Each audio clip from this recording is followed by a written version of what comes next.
आप सभी का भागवत महापुराण के दशम स्कंद में बहुत बहुत स्वागत है। यदि पहली बार आए हैं तो चैनल को सब्सक्राइब करें, वीडियो को पसंद आए तो ज्यादा से ज्यादा लोगों में शेयर करें और धर्म लाभ लें। चलिए भगवान विष्णु के चरणों में स्तुति करते हुए हम हमारे नियमित होने वाले अध्याय में प्रवेश करते हैं। जय श्री कृष्ण। मंगलम भगवान विष्णु मंगलम गरुड़ध्वज मंगलम पुंडरीकाक्ष मंगलाय तनोहरि शांताकारं भुजगशयनं पद्मनाभं सुरेशं विश्वाधारं गगनसदृशं मेघवर्णशोभांगं लक्ष्मीकान्तं कमलनयनं योगिभिर्ध्यानगम्यं वन्दे विष्णुभवभयहरं सर्वलोकैकनाथं। प्रेम से बोलिए जय श्री राधे। 10वें स्कंद के चौथे अध्याय में बालक के जन्म को सुन कंस का घबराना, योग माया का कंस के हाथ से छूटकर आकाश में जाना और भविष्यवाणी करना। करके बालक जन्म कंस गयो अकलाए, बंदी गृह में जाए कर कन्या लई छिनाए।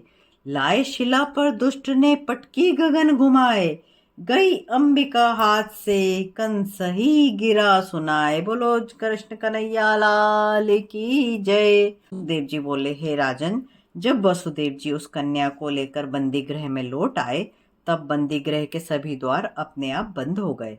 जब वह कन्या बंदी गृह में रोने लगी, उसके रुदन को सुनकर बंदी गृह के सभी पहरेदार सचेत हुए और तुरंत ही कंस को जाकर देवकी के बालक के जन्म होने की कथा कही। कंस उसी क्षण अति व्याकुल हो उठकर खड़ा हुआ और हाथ में नंगी तलवार लेकर बंदी गृह की ओर दौड़ा। इस बार तो उसे अपने काल से ही लड़ना था, इस कारण वह अति व्याकुल था। उसे इस बात का भी ध्यान न रहा कि उसके बाल बिखरे हैं अथवा अंगों पर वस्त्र धारण किए हुए हैं या नहीं। मार्ग में कई स्थान पर लड़ खड़ा कर गिरते गिरते बचा। बंदी गृह में पहुंचते ही उसने तत्काल उस कन्या को देवकी के हाथ से छीन लिया। देवकी ने अति गिड़गिड़ाए दुख पाए कंस से कहा, हे भाई, तुमने मेरे 6 बालक मार डाले, अब यह कन्या हुई है, तुम मेरी इस पिट बिछोनी कन्या को ना मारो। देवताओं ने तो 8वें कर्म से पुत्र जन्म की बात कही थी, सो कन्या भई, उनकी बात मिथ्या भई। अब तुम्हें किसी प्रकार का भय नहीं करना चाहिए। श्री सुखदेव जी बोले, हे परीक्षित, कन्या के लिए देव की रानी रोते रोते अति दीन भाव से याचना करने लगी। तब कंस बोला, देव वचन मिथ्या नहीं जावे, मारे मुझे जो ब्याहन आवे। इतना कहकर कंस ने उस कन्या को बाहर लाकर बलपूर्वक चट्टान पे दे मारा। ज्यों ही उसने उस कन्या को ऊपर उछाला, त्यों ही वह कन्या उसके हाथ से छूटकर आकाश में उड़ गई।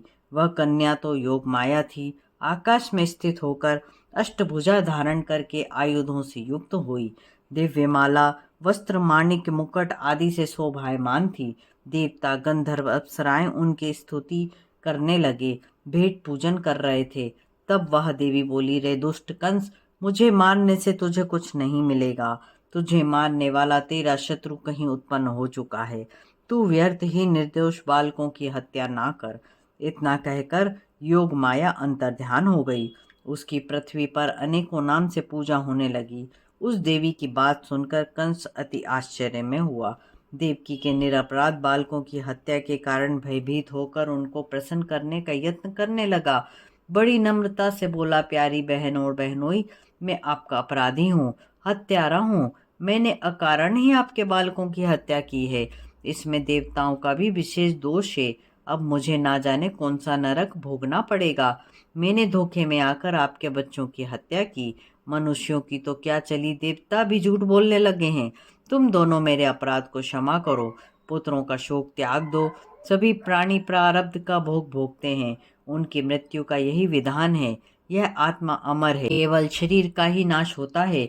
अज्ञानी पुरुष ही इस नाशवंत शरीर को ज्ञान मान लेते हैं। इसलिए मुझे क्षमा करो, हे बहन, मुझे क्षमा करो। मैंने तुम्हारे पुत्रों को मारा है, तुम उनका शोक ना करो। जो साधु पुरुष होते हैं वे दूसरों के द्वारा सताए जाने पर भी उनको कष्ट नहीं देते, ना उन पे क्रोध करते हैं। इतना कहकर कंस ने वसुदेव और देवकी के चरण पकड़ लिए और आंसू बहाने लगा।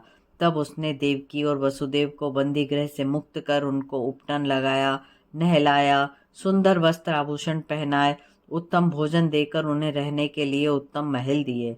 तब वसुदेव जी ने कंस को क्षमा किया और प्रसन्न होकर वहीं रहने लगे। श्री सुखदेव जी बोले, हे राजन, उस दुष्ट कंस ने प्रातःकाल ही अपने मंत्रियों को बुलाकर योग माया की बात कही। कंस के मूर्ख मंत्रियों ने कंस से कहा, हे राजन, देवताओं ने ही यह धोखा दिया है, अतएव इन देवताओं का ही नाश करना चाहिए। उसके लिए यही उपाय है कि 10 दिन के सभी बच्चों को नगर में, ग्रामों में, बस्तियों में ढूंढ ढूंढ कर मारना चाहिए। ब्राह्मणों के यज्ञ हवन बंद करने चाहिए। वे देवता तो महान डरपोक हैं, आपकी शरण में रहकर आपकी सेवा करते हैं। रही विष्णु की, तो वह आपके भय से वैसे ही छिपा रहता है। शंकर जी किसी पर्वत पे पड़े रहते हैं। इंद्र को आप कई बार परास्त कर चुके हैं, अतः इन शत्रुओं से किसी प्रकार का भय नहीं होना चाहिए। इनके नाश के लिए अपने सेवक राक्षस नियुक्त कीजिए। सभी छिप छिप कर, वेश बदल कर नगर गांवों में जाकर बच्चों को मार डालें। देवताओं की जड़ विष्णु है। विष्णु का विनाश वेद, गो, ब्राह्मण, तपस्या, यज्ञ है। इसलिए हम इन सबको तत्काल नष्ट करेंगे। जब ये नष्ट हो जाएंगे तो विष्णु स्वयं नष्ट हो जाएगा। ऐसा कहकर वह कहीं भी गुफा में छिपा बैठा होगा। वही सब देवताओं की जड़ है। ऋषियों को मार डालना भी अति आवश्यक है।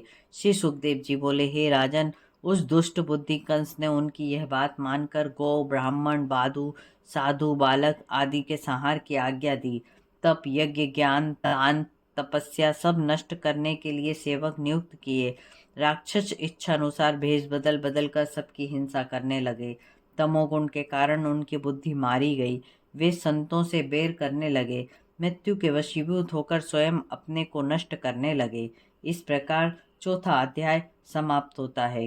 5वें अध्याय में गोकुल में भगवान श्री कृष्ण चंद्र के जन्मोत्सव की कथा को कल हम प्रेम पूर्वक श्रवण करेंगे। कर्पूर गौरम कर्णावतारम संसार सारम भुजगेंद्रहारम सदा वसंतम हृदयारविंदे भवम भवानी सहितम नमामि। प्रेम से बोलिए जय श्री राधे, जय श्री कृष्ण।